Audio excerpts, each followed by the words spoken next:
Okay, good morning, everyone. Most welcome to this episode of the Market Snapshot. Today is the 19th of July, 2024. So, briefly looking at how the markets are doing at the moment, we have a lot of selling happening on the commodities. I think, as you can see here, most of them have opened in the red today. Crude oil, Brent, natural gas, heating oil, and of course, gold have had a lot of selling happening from a bit from yesterday, and of course, even going into today's London session. We are seeing that selling coming through. Then, of course, going to the others, if we go to the forex, we are seeing that there's some recovery coming in for the US dollar. If you look at some pairs like the USD JPY, USD Chinese yuan, USD CAD, the USD peso, most of them are recovering with some nice buys there. Um, Crossing over to the indices had very sharp sales yesterday. We saw some more selling coming in there for the Nasdaq, and the Dow Jones also managed to to create all-time high that was around 4,160, rather 41,060 before it sold off sharply. It's still trading though above its April high, so it's holding price action around there, and we have to wait for the US session to see whether the selling momentum continues.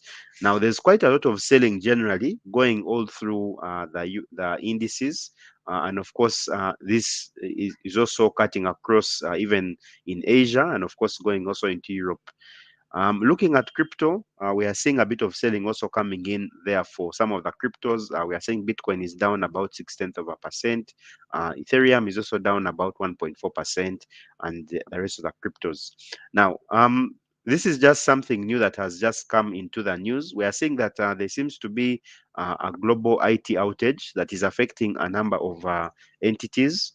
We are seeing that this outage has been affecting Australian banks, and it has also interrupted some flights. So the outage is the current risk that's currently in play. And we're also seeing that when you look at the VIX or the fear index, it's also responding to this outage because it's up about 4.5% since I think this outage has begun.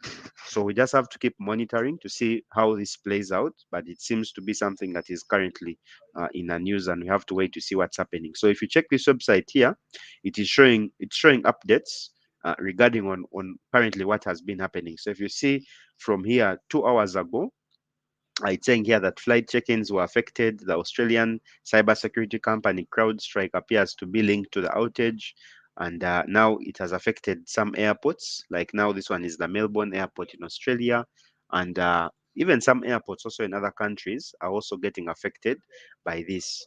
Now, the other thing that has also been coming in is that people that have Microsoft PCs are also getting affected by this outage. I haven't yet gotten any kind of impact. I know that I use Microsoft PCs, but I've not seen any issue with the PCs I'm using, but there seems to be some impact there coming in from there. Now, crossing to the economic calendar for today, this is what we have. Our main focus today is going to be looking at the Canada retail sales that are expected to come out at exactly 3:30.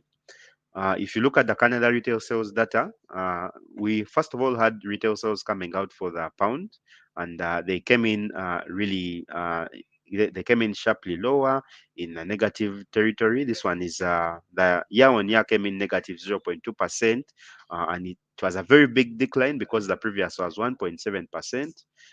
If you look at the month over month, it also declined from 2.9% and came in lower at negative 1.2%. Now, looking at the Canada retail sales, we're expecting that the market is currently expecting that we get a negative reading. That's negative 0.5%. Again, in case it comes in even lower, not necessarily negative, that will be a sell for the Canadian dollar. Now, we also have a number of Fed speakers that are going to be speaking later today. So this might also affect the market a bit. The Fed speakers who are speaking, one of them is actually a hawkish speaker, that is Bostic, and is going to be speaking at 7:45. So in case we get new comments with regards to potential path of rates and anything regarding how they are looking at the economic data, then I think that will also affect some things like especially like the US assets and US dollar. Now, I'm going over to the CME Watch tool. From when we had the CPI that was released for the month of June, we saw that the market actually, since we had that CPI, that was, I believe, last week. Let me just check here. Yeah, the CPI was released last week on Thursday. That was the 11th of July. And this tool was actually reading that we had about 74% chance of a rate cut to come in September of 25 basis points. But now we are seeing that the market is currently pricing in 93.5. So it has increased almost 20% since we got the CPI reading. And it's almost close now to certain that we're going to get a rate cut in September, but we need to just wait for what actually happens. Now, if you check on July, the July reading previously was about 50%, but now it has also increased to 95%. So I think all this is really is what had actually caused the sharp rise in things like the pound dollar. We also saw gold also rising sharply higher, but now most of them have now sold back from the CPI news.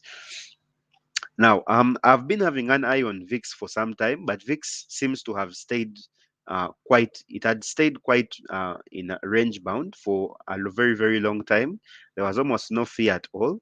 But now, when you look at VIX and how it is trading today, you can see that it seems to be telling us something, because uh, today is Friday 19th. So you can see, if you look on the 4-hour time frame, you see what's happening with the VIX here. It has created some bullish candles here, which are indicating that now people are now switching over to, and they are increasing their VIX calls, expecting that the markets have gotten a bit too bullish and they might start pulling back a little bit. So I don't know what VIX is trying to tell us, because if you look at the VIX here, you can see we had a descending wedge here, and it has actually broken out of that descending wedge on the 4-hour time frame, and is expected now to trade higher. Okay, just give me a moment. The screen to Let me just refresh my screen here.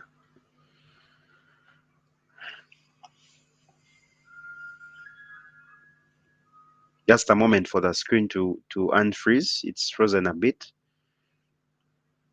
Okay, so let's just go back to look at the VIX. So I want us to look at the VIX, and then after we shall look at the DXY. So you can see what the VIX did here. So this descending wedge is drawn on the daily, but if you look at it on the 4-hour time frame, you can see that after we had the break, we started creating many higher highs, and the higher highs kept printing and printing. So currently, we have a risk event, which is now this global IT outages that's affecting supermarkets and banks and airports and all the like. So VIX is telling us something here. So now, if this activity stays in, even if we go into the weekend, we could expect VIX to continue recovering, and that could spell more downside for the indices and also for some of these other risk assets. But I'm expecting gold possibly is going to recover. If there's anything to be scared about, definitely gold is going to we are going to see gold possibly moving to the upside. Now, let's cross over to the DXY. So when you come to the DXY has had quite a bit of a rough patch, especially since the CPI reading, because we saw that it actually failed to regain these highs that it printed around June, end of June. That was around 106. So I was expecting that the DXY could possibly trade above this level, but that failed when we had the CPI declining for June, and we saw it now starting its downtrend. So now it took out this low that we had around 14th of June. Then it also now took out its low that it had at the beginning of June. Retraced below it just slightly, and is now looking like it's going to recover back above it. So I'm keeping my eye on a DXY. I'm really curious to see whether it can be able to regain this level that it had around the 13th of June.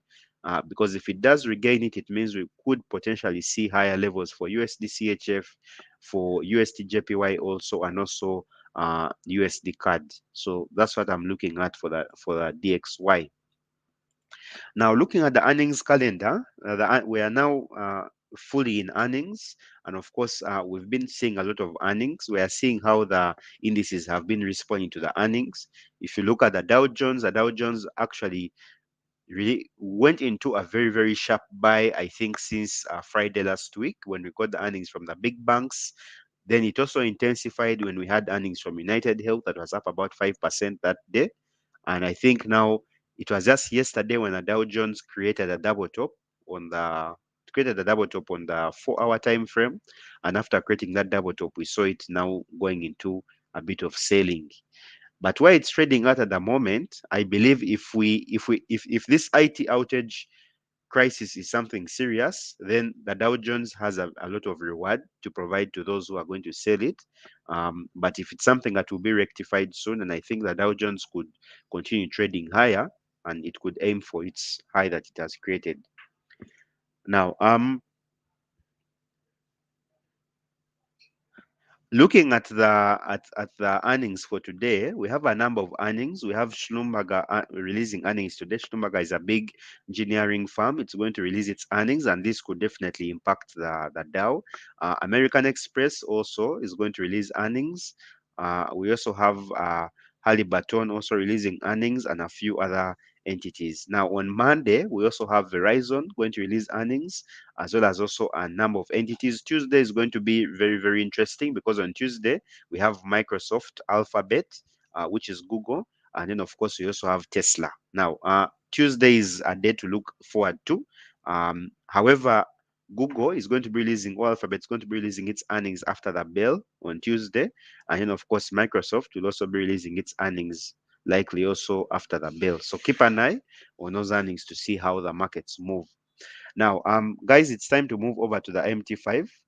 Let's cross over to the MT5 to see what we have on the charts.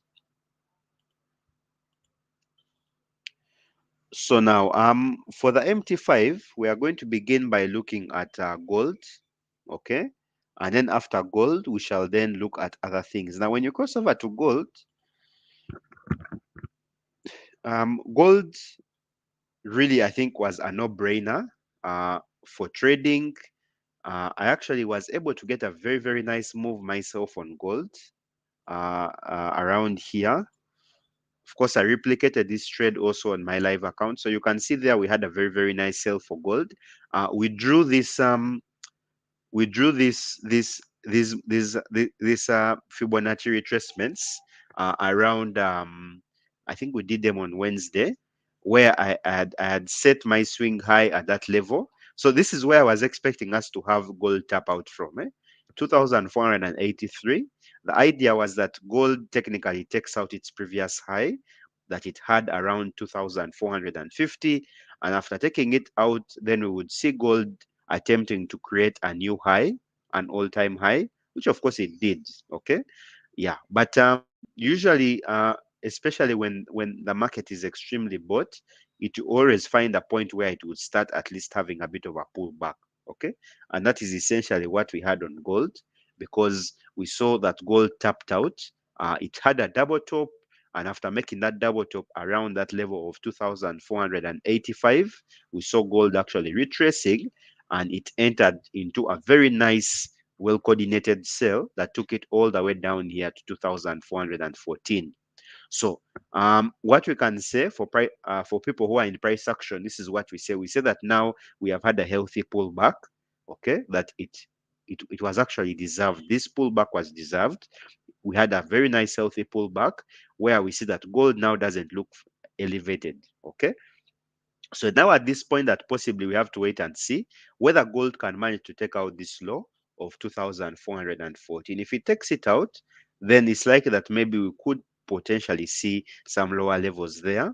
But for now, I believe gold is showing us signs of some downside momentum. Now, in light of what we are seeing with global developments in the around this global IT outage, internet outage. I don't have too much information on it. I don't want to give you guys half-baked information, but all I can say is that it seems to be something that is currently in play.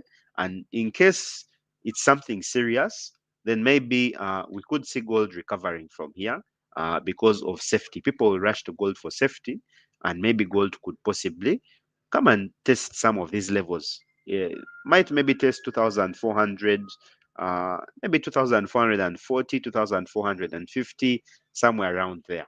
Okay, but the pullback had to happen. We had to see gold pulling back there, and of course now it has. Now, crossing over to GBP/USD on the 4-hour time frame, GBP/USD also seems to have also created an interim high that was around 1.3040. It was a very, very nice high that it made there. Also, some really nice entries that it gave us there for GBP/USD, as you can see, taken as well for GBP/USD. So for GBP/USD, we tapped out around this level here. That was 1.30330. So from that level, we saw actually GBP/USD going into a very, very nice sell. This sale, of course, had to happen. I'm very certain also that if you were to add a divergency tool, maybe like the RSI, you'd be able to see that the RSI was printing lower highs when GBP/USD was printing higher highs, meaning that it was going to sell from this point, possibly to come down to this level. Now, looking at where we're at the moment, I'm expecting that we are going to see, we're likely to see a relatively weaker pound. First of all, technically, there are a lot of imbalance points on the H4 time frame. You can see that the pound has been trading aggressively ever since we had the CPI. We've been breaking level after level. So what I will do here is I would add my Fibonacci retracement here like this, okay? Uh, just like this to show us now where we are at. So my swing low point is around here, where we had the CPI move to the upside, and my swing high is where the pound tapped out before it started selling. Okay, so currently we are just 50, we are below the premium zone on the H4 time frame on the pound, and I'm thinking now we are not yet there. We still have a bit of more selling to come through. We most likely are going to get a bit of more selling momentum, possibly below that 1.290 level, that could possibly allow the pound to come and get into this zone again. So once we get into this zone, then I think that's now where we should then see a bit of recovery coming in. If you look on the, if you again look on the, wait, something I want to do here. Aha, now this is what I wanted to show you guys. So if you look at the pound on the daily, I think it's the daily, this is where we are on the pound. So we broke above these highs that we had in March 2024. We are now in 2023 territory. Okay, so the pound, all it did was it was able to just attain this move here. Okay, so we should at least see some selling coming in below this zone, possibly back into 1.289, possibly 1.7, before we see some selling coming in, some buying to come in. But for now, I would stay relatively bearish on a pound and expect some more selling momentum to kick in. It's trading slightly above its 50-day moving average, indicating that there is still signs of possible downtrend there that could possibly take us below that zone. Now, crossing over to Euro USD, Euro USD, I believe, also tapped out where it was able to come, clinch that level, and now come and have some selling. So when I add my Fibonacci retracements, this is what I'm expecting for Euro USD.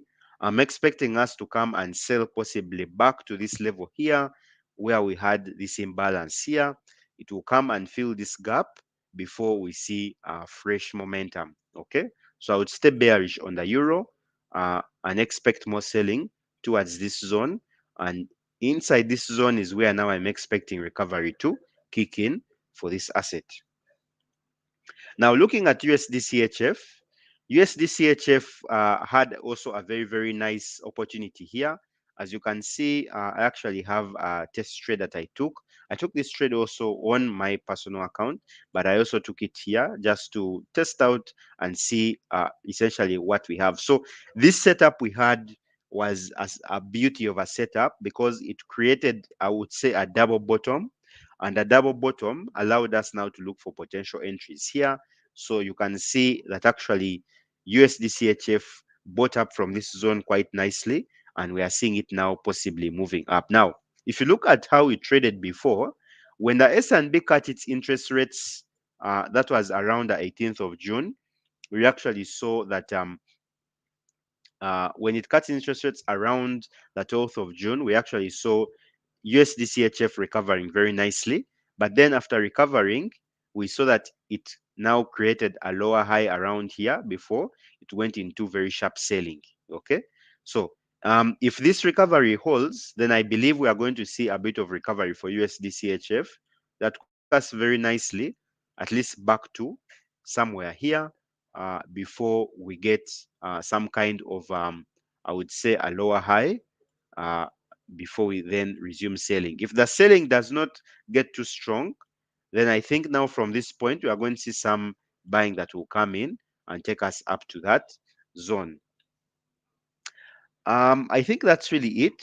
I don't really, or maybe just to go through the indices. So for the indices, this is what we had. If you look at Nasdaq on the daily, we were able to grab that sell very nicely.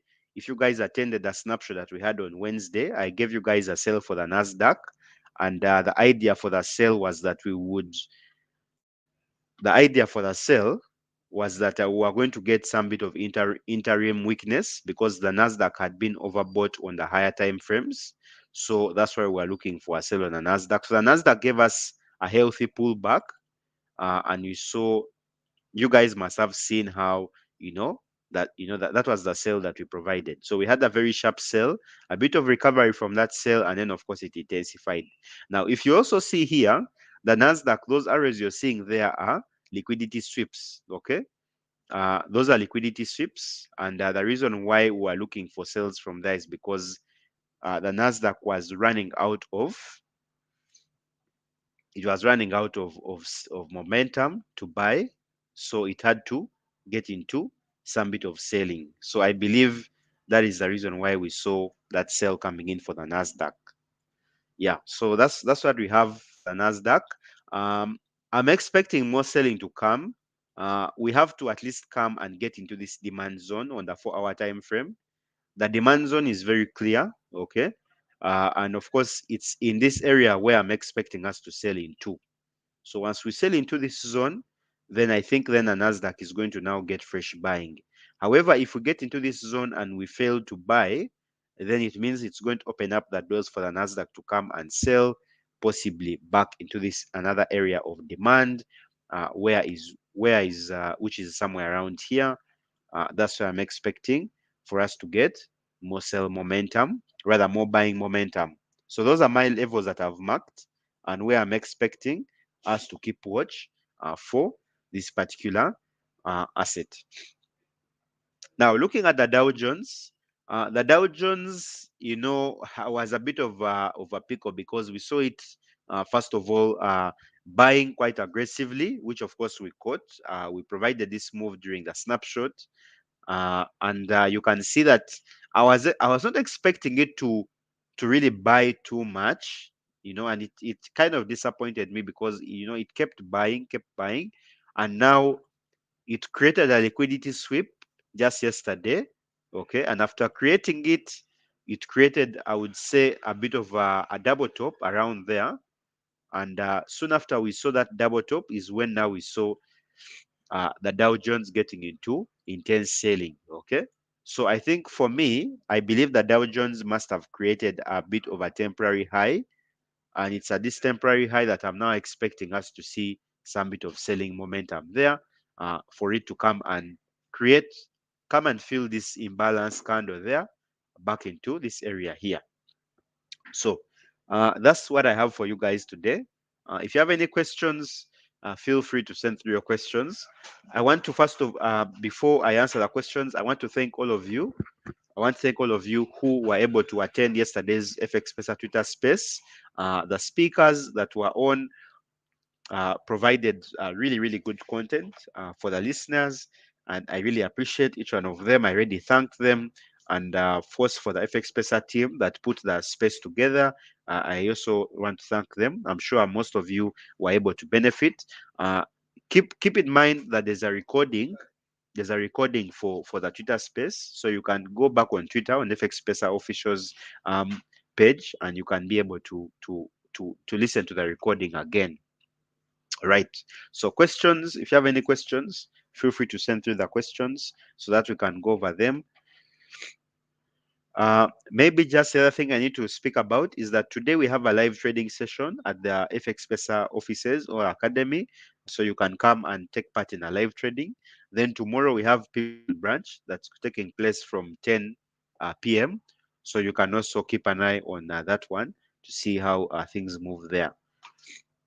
Okay, Moses Reno is saying what would be the best asset to trade today?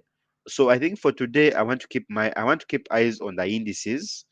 In light of the developments we are seeing with the internet outages, we might see some bit of selling momentum coming in in the afternoon, and also towards the US session that would allow us to benefit from an opportunity there for us to sell the US indices, most especially Dow Jones, because it looks extremely elevated at the moment, which would then allow us to benefit from some selling momentum.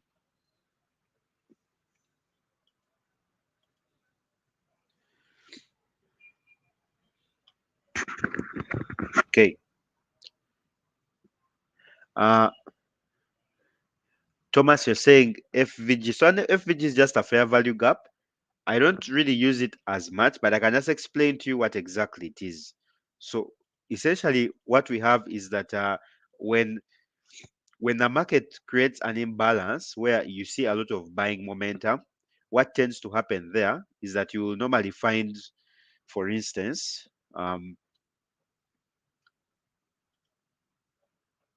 so now I want to get a chart where we have those FVGs so that you can see them. Just give me a moment.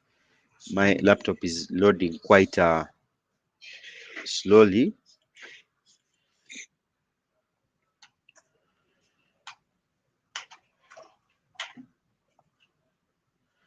Okay, so now I don't personally use fair value gaps a lot, but I'll just explain it to you because yes, the Pipsan branch is at 10 a.m. 10 a.m. to 1 p.m. Okay, awesome. Okay, so let me see. Okay, guys, I think my chart is taking long to load. So let me just use arrows to explain to you. So let's say, for instance, uh, the market is moving up. Okay.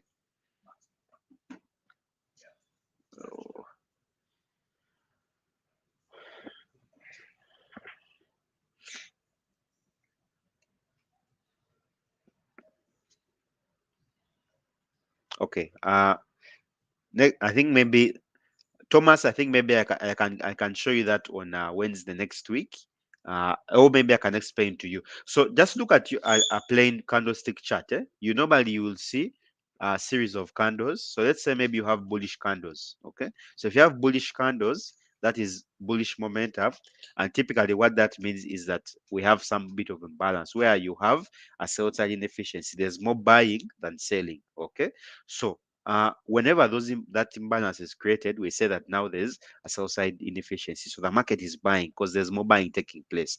So whenever the market buys too much, okay, we're expecting that it has to come back down and come and clear certain orders that are there. Okay, so because there are certain orders there, it has to come back down, clear those orders, and then buy again. So now that is where the FVG now comes into play, whereby traders will be looking will be looking to come and set their limit orders around those areas so that the market comes, triggers their orders and buys again. The good example is on gold. I wanted to show you the example on gold, but I am unable to do that because, oh, okay, fine. I think now the it's working now. Okay, so I can just maybe use this example for you here. Okay, so let's say that the market is in a strong uptrend. Okay, depending on just how that FVG concept, you need to be careful with it. At times the market comes to test those gaps, sometimes it doesn't. So you shouldn't solely rely on it. Otherwise, you may keep waiting at a certain level with your limit orders and the market will never trigger them. Okay.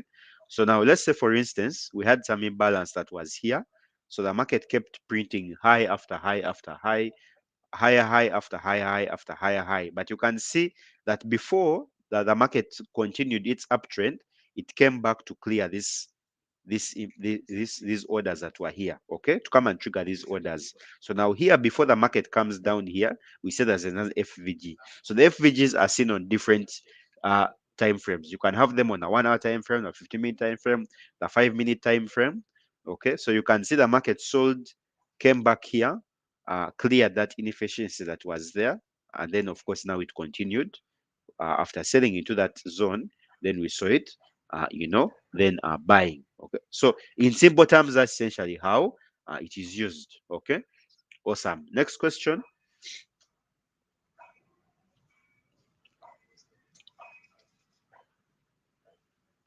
How did you deduce the demand zone? The one for Nasdaq, eh? So for the demand zone, I look at liquidity, the liquidity sweeps. If I see many of them, and if I see some bit of hesitance to sell below that zone, I will mark it as a demand zone. So I have it here on gold, rather on Nasdaq.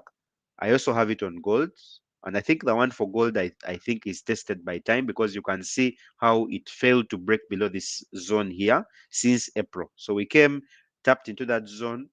This NFP, meanwhile, for April was actually, and this NFP for May was supposed to sell gold, but it created a liquidity sweep and it bought. Gold came, tried it again here, tried it again here. So you can see that this area here, there were a lot of sellers seated there, rather buyers. And now this one clearly is a demand zone because it's where people keep buying from. So if the demand zone is usually defeated and you see selling below it, then that means that now the buyers have failed to hold there, and now sellers are taking over. So now there you can say now it's now over to the sellers. Yeah, so that's usually how you mark them. Look for hesitation to sell, then that one now becomes now your demand zone. Okay.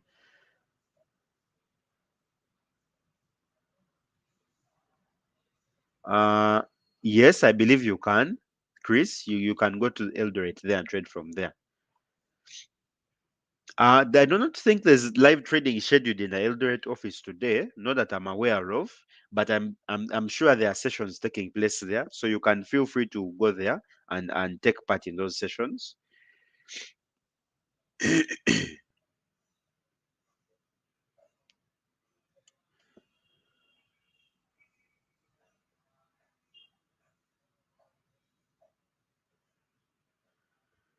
Unfortunately, Sunset, really, I cannot advise you on that one. There's a lot of resources online for you to use to decide on taking that. But you need to be a good trader. Obviously, you need to be a good trader before you take part in some of those activities.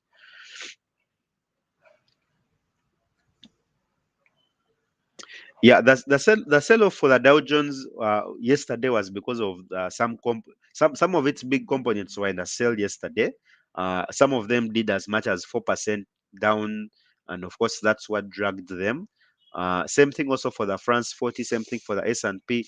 Most of them were down heavily because of their components. Yeah, I don't expect there to be heavy selling unless this thing of the internet outages continues, because if it does, uh my goodness, there's something I'm seeing here on the VIX.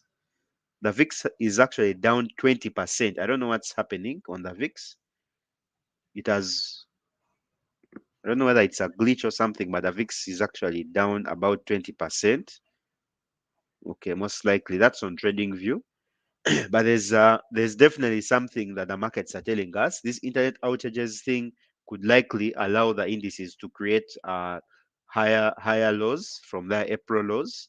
So you just check on your charts. The last lows we had were in April. So now the markets have been rallying from April. So if we create a lower high, rather higher low around August before we see a new wave of buying, that would only make, I think, sense. So just keep an eye on your charts to see that.